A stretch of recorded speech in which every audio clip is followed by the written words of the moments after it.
Условие и предпосылка духовного роста человека – это образование. Духовный рост человека зависит от фактов его психической жизни, определяющих его возможности. Еще в 1927 году Герман Гессе писал: «Если бы у нас была наука, обладающая достаточным мужеством и достаточным чувством ответственности, чтобы заниматься человеком, а не просто механизмами жизненных процессов, если бы у нас было что-то похожее на антропологию, на психологию, то об этих фактах знали бы все». Но, может быть, эти слова давно устарели? Нет, они отнюдь не случайны. Гессе отметил нечто свойственное научному знанию вообще. Констатация эта касалась не только психологических проблем. Дело отнюдь не в том, что человека не замечают, не видят. Нет, необходимость изучения его осознанно давно. Остается за пределами исследования нечто имманентное ему, человеку. Ему имманентна воля к пониманию. Ему имманентна способность понимать, реализуемая, как правило, не полностью и не всегда. Пока человек живет, в нем всегда сохраняются нераскрытые и нереализованные возможности. Это заряд смысла человеческой жизни, это внутренняя пружина человеческого существования и предпосылка его социального значения в самом широком смысле слова. У гения, правда, способность понимать реализуется во всей полноте, но это скорее исключение из правил. Личные способности людей реализуются в конкретных социальных условиях. Обобщая, можно сказать, любая небольшая страна, к примеру, с 5-миллионным населением, сумевшая добиться у себя реализации хотя бы 10% своих потенциальных гениев, за полвека оставит позади себя страну в 100 раз более населенную, но более консервативную в этом отношении. Эти суждения специалистов, в данном случае это Ефраимсон, имеют особое значение для небольшой страны, например, для Кыргызстана. Необходимость изучения человека диктуется непреложными обстоятельствами. И общество, и нации состоят из людей. Политические и экономические отношения в основе своей это все-таки отношения людей. Если мы изучим человека, его интересы, силы, ценности, сможем влиять, да, тогда мы сможем влиять на менталитет этнической общности и даже поднять национальные ценности до уровня общечеловеческих. Культура включает в себя не вполне точно сформулированное, даже не вполне осознанное представление о смысле. Коммуникативный аспект ее существования включает понимание смысла. Ну, казалось бы, именно пониманию и надо учить. Но это оказалось затруднительным. В процессе исторического развития культуры образование постепенно обратилось в передачу знания, а не в форму развития мышления. Для развития мышления необходимы техника, программа и воля, утверждал Фридрих Ницше. Умение думать. В наших школах уже не имеют об этом ни малейшего понятия, добавил. Конечно, говоря «думать», Ницше имел в виду «понять». Ведь человек думает, когда он хочет понять. Его тирада примечательна тем, что волю он ставит рядом с программой развития способности понимать и овладением технологией мышления. Это была такая традиция. Фердинанд Лассаль называл волю физической силой ума. Умение принимать решения и приводить их в жизнь ценилось очень высоко, да и сейчас. В полевом уставе германской армии вполне ясно говорилось о том, что ошибка в выборе средств не так преступна, как бездействие. С этим полевым уставом германская армия вышла на поля сражений мировой войны 14-18 годов, Первой мировой войны. Прошло много лет, а традиция не исчезла. История будет более милостива к действующим, чем к тем, кто бездействует. Полвека спустя говорил генерал Хайнц Гудериан, автор книг «Внимание, танки» и «Танки вперед». Афоризм Горького: «Вопросы воля решает, разум только помогает». Этот афоризм вполне этой традиции отвечал. Но на самом деле вопросы решает воля к пониманию. Она существует у всех, но развивать ее просто необходимо. Интеллект и воля развиваются в процессе деятельности. Традиционно внимание педагогов сосредотачивается на таких видах деятельности, как труд, учеба, игра. Но ведь есть и четвертый вид деятельности – забота, когда готовят обед. Или, скажем, пришивают пуговицы к куртке ребенка. Это не только труд, это выражение отношения через деятельность. Забота. Пауль Тиллих, замечательный теолог XX века, столь интересующий и протестантов, и католиков, в книге «Динамика веры» называл веру просто «бесконечная забота». Забота таким образом объединяет и мирскую веру, и веру мистическую. Не она ли является основой экологического образования, включающего воспитание? Ведь вся деятельность человека в сфере экологии есть выражение его отношения к природе, и в этом смысле она забота. Вообще отношение людей к природе – это превращенная форма их отношения друг к другу. Экологическая педагогика не будет эффективной, пока в отношении людей друг к другу не станет доминировать забота друг о друге. Забота как форма деятельности, основа интеракции, то есть взаимодействия людей и взаимопонимания в процессе общения.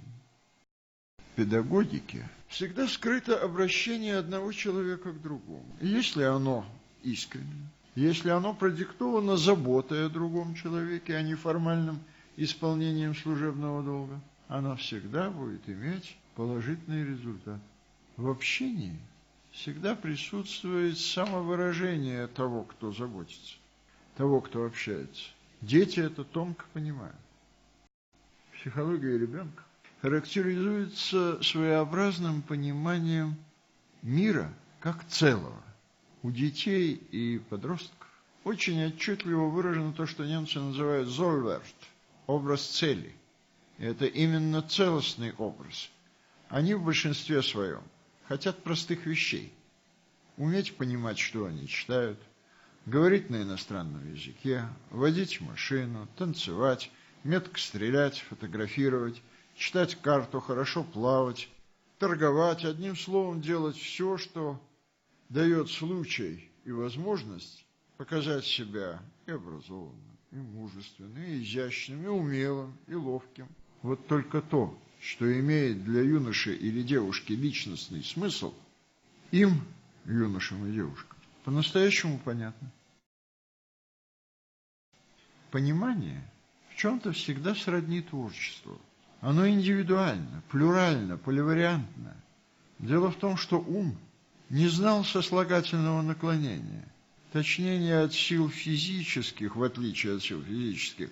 Духовные силы не знали сослагательного наклонения только к концу XX века. Компьютерные игры стали менять ситуацию, или скорее создавать условия для решительного его изменения. Мы еще увидим все последствия погружения учащихся в виртуальные миры.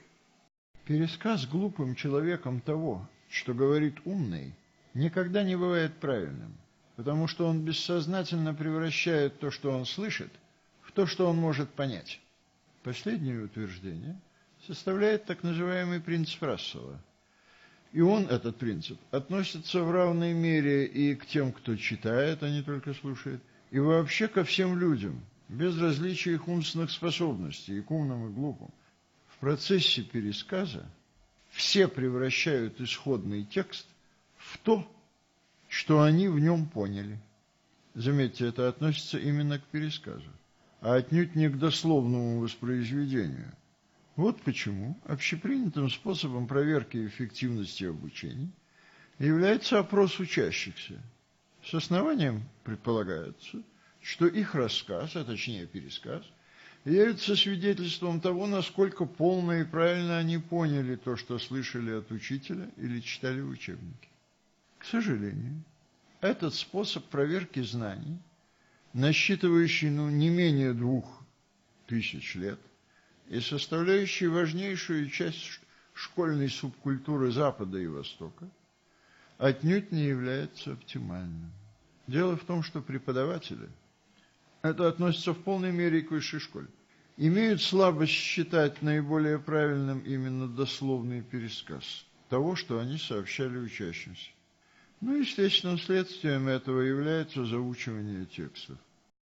Надо сказать, что многие исходные тексты, особенно написанные авторитетными учеными, вообще превосходят по точности формулировок любой пересказ. А уж что касается стихов, то попытка пересказывать их иначе, чем наизусть, ни к чему хорошему обычно не приводит. И все это, казалось бы, говорит в пользу тех, кто требует буквализма в воспроизведении исходных текстов. Но по существу еще более ослабляет метод проверки понимания текстов путем пересказа их содержания. Ведь затверженные формулировки, хотя бы правильно, все равно никак не свидетельствует о понимании их смысла. А уж о понимании смысла стихотворений тут даже говорить часто не приходится. В школьной субкультуре и сложился и особый тип общения. Это вопрос учителя и ответ ученика. Это способ как раз хороший. Он заметно стимулирует развитие способности оперировать доказательными суждениями. В начале века Герберт Джордж Уэллс выдвинул и обосновал предположение о том, что по мере ослабления политической власти, по мере роста экономических факторов в жизни общества, будет действовать такой принцип. Наше образование – вот наше правительство. Иначе говоря, от знаний, намерений и поступков образованных людей будет зависеть то, что раньше зависело от жестких указаний политических руководителей. Думается, принцип Уэллса может воплотиться в реальность. Но к образованию это предъявит совершенно новые требования. Новое поколение должно будет войти в жизнь, подготовленное к ней по-новому. Педагогика издревле уделяла главное внимание передаче знаний и проверке их закрепления. Считалось и с основания, что знание – это то, чего у учащихся нет, и без педагога они не приобретут. Напротив, сущностные силы, физические, духовные, у них есть и развиваются сами. Действительно, характерный признак сущностных сил – саморазвитие, это правильно. Способность понимать, запоминать, переживать, настаивать на своем всегда казалось столь естественно присущей детям и юношам, как и их неуемная подвижность. Вот любопытно, что необходимость специально развивать эту физическую сторону сущностных сил, подвижность-то, осознали очень давно. А вот к попыткам развивать духовные силы личности относились сугубо настороженно, критически. Попытки Сократа тренировать интеллект именно молодых людей завершились за него, как вы помните, наверное, трагически. Педагоги столь же традиционны в своем отношении к людям, сколь и военные. В школе немало часов уделяется физкультуре. Есть и учебник «Человек», содержащий сведения о его человека, анатомии, физиологии. А ум, память, воля, чувство ответственности, наблюдательность и многие иные свойства человека, в которых, собственно, выражается духовная сторона его сил, остаются вне пределов обучения в школе, разве не так? Да и что касается вузов, то и в них развитие духовных сил личности часто происходит совершенно спонтанно. и в особо густой тени лежит развитие способности понимать. Человек живет не тем, что он ест, а тем, что он переваривает.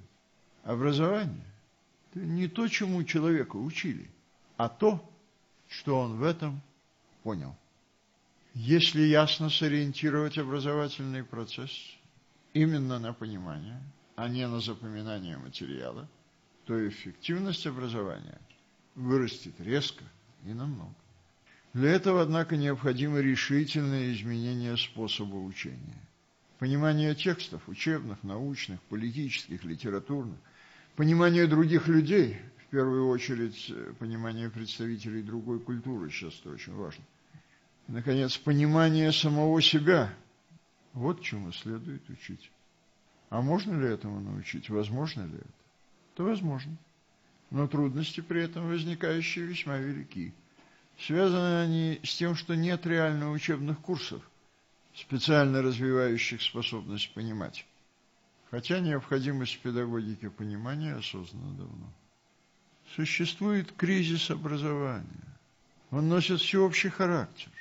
Просто у нас он принял особенно заметные формы. Как уже отмечалось, в педагогике всегда скрыто обращение одного человека, это учитель, к другому, ученику. Но учитель – это не просто транслятор знаний. Он выступает как живое их воплощение, я ему завидую. Но придание учителю контрольных функций в процессе обучения смещает все акценты. Для тех, кто учится, радость познания давно сменилась стрессом контроля. Страх перед экзаменатором, если он строг, презрение к нему, если он мягок, стали главными эмоциональными характеристиками процесса обучения. Разве не так? Так вот, генеральный вопрос. Можно ли студентов или школьников научить уму? Вопрос не столь тривиален, как может показаться. Быть умными научить нельзя, а научить понимать можно. «Ты равен тому, кого понимаешь», — говорил Гёте. В этом смысле интеллектуальный уровень может быть повышен. Может быть, это основная проблема учения – зафиксировать достигнутый уровень понимания не на уровне памяти, а на уровне мышления, когда вы читаете книгу и понимаете автора, и почти в этом смысле равны ему. Не столько потребности, сколько присущие человеку силы, ум, память, способность вступать в общение и поддерживать его, воля и другие качества, необходимые для полноценного человеческого существования, должны находить стимулы для своего развития в школе. Ну, конечно, и в высшей школе. Задача школы, забытая, между прочим, многими, состоит в том, чтобы человек был и образован, и просвещен. А цель просвещения, вот почему говорим просвещен, а цель просвещения состоит в том, чтобы знания задавали человеку направление его индивидуального развития. То есть геометрия должна учить логически мыслить, биология – понимать живую природу, литература – понимать психологию людей в различных обстоятельствах. Некогда, совсем недавно, в сущности, нас учили, что действительность определяет собой сознание. Но экзистенциальная философия ясно показала, что действительность никогда не будет лучше человека. Его идей, его желаний, он всегда будет ей не удовлетворен. Это чувство может служить причиной личных трагедий, а может служить источником личных успехов. Вот тут образование может и должно сказать свое слово. Существуют такие процессы, влиять на которые можно лишь изменив сам подход к ним, изменив способы их понимания. Так, любые разработки в экологической сфере могут иметь общественный резонанс лишь при изменении самого отношения людей к природе.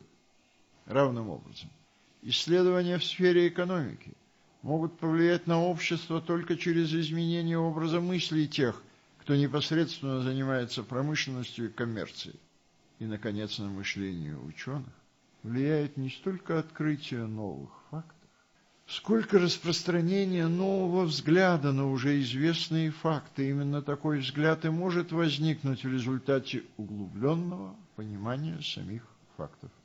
Необходима новая парадигма повышения эффективности образовательного процесса. Модифицировать мышление и его способы можно различными путями.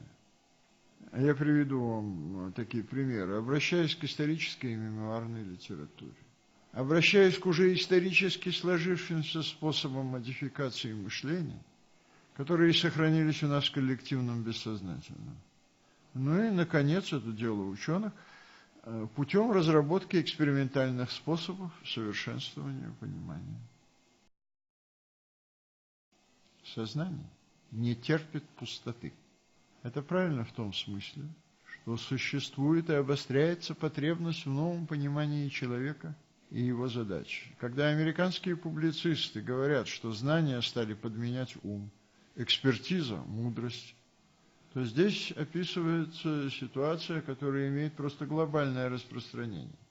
Попытка выйти из заколдованного круга, как нам, я думаю, стоит надеяться, может быть осуществлена именно на основе модификации самого образовательного процесса.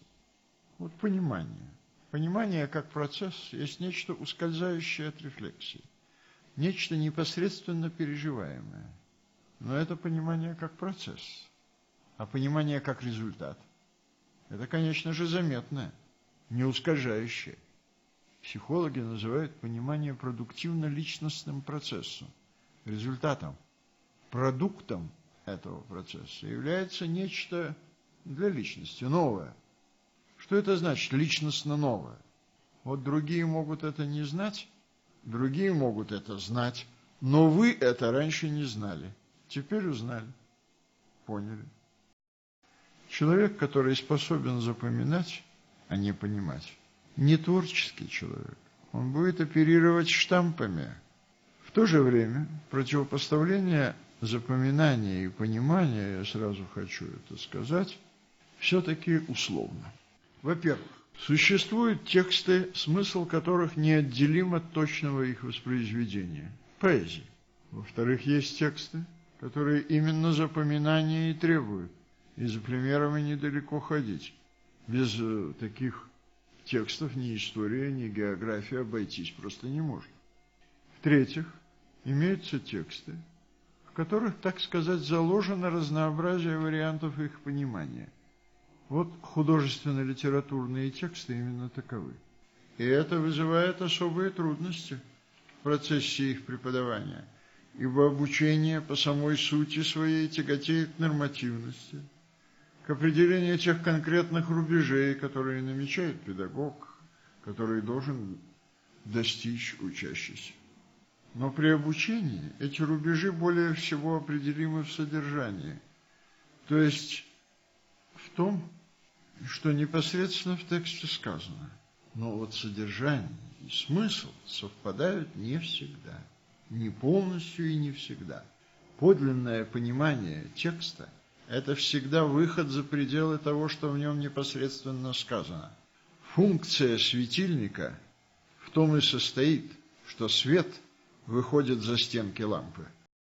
Способность выйти из границ непосредственно данного в содержании человеческий интеллект обретает на ранних этапах развития, в детском возрасте.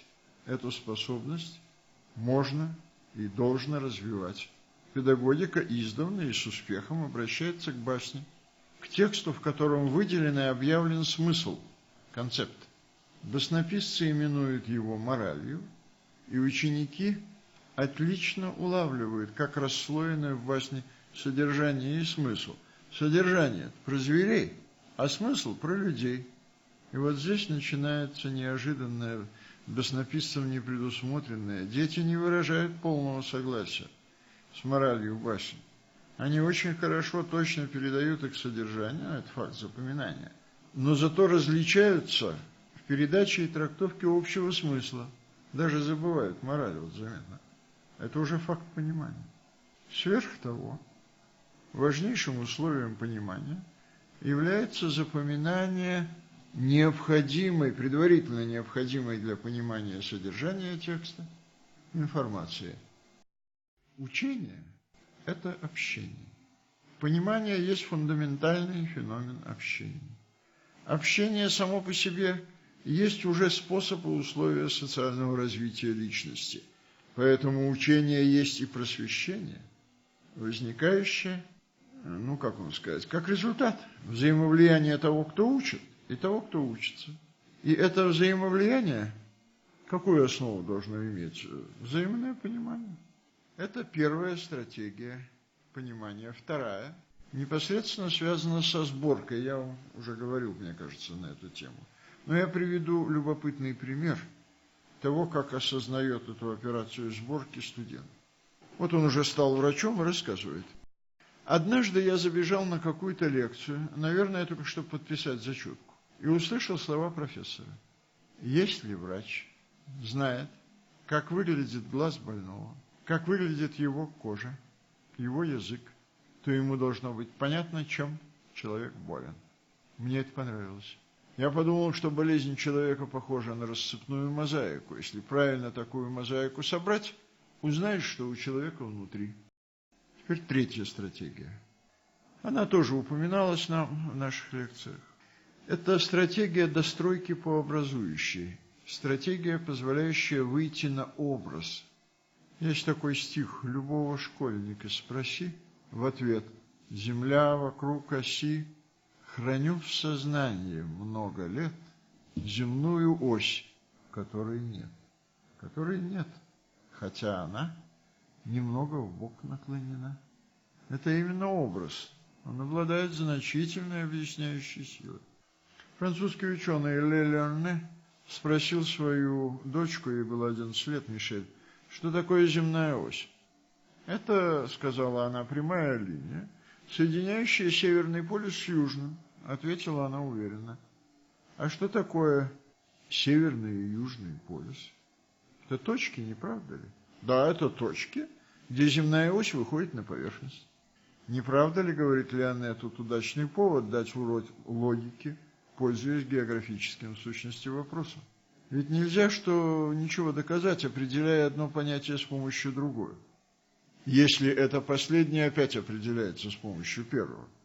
Вот установив приоритет представления о земной оси, вроде вала что-то прямого, только не коленчатого, а просто прямого вала, приоритет этого представления над представлением о полюсах, мы стали с Мишель, продолжает Леонне, говорить уже даже о компасе.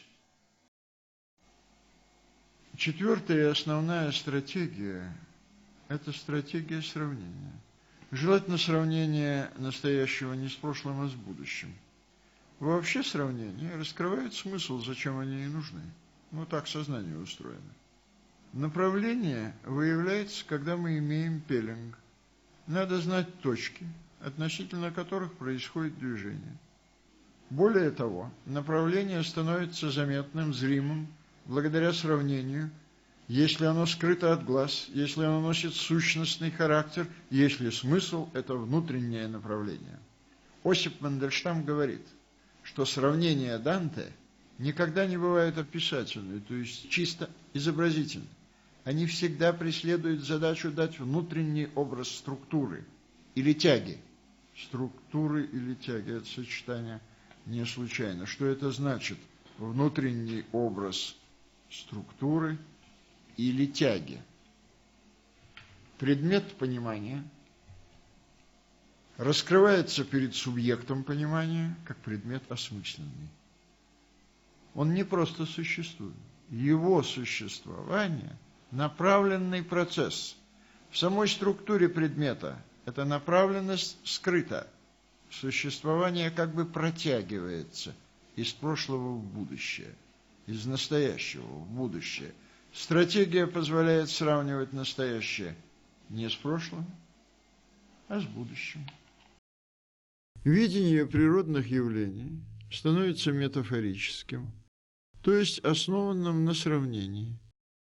Исходная точка образования знака и появления мысли общая. Это как раз и есть сравнение. И это в высшей степени отчетливо проявляет себя при возникновении мышления.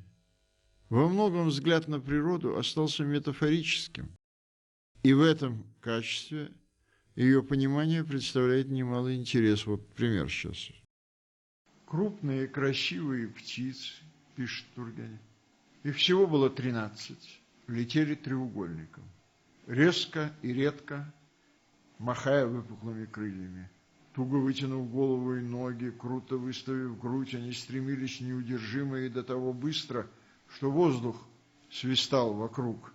Чудно было видеть на такой вышине, в таком удалении от всего живого, такую горячую и сильную жизнь, такую непреклонную волю.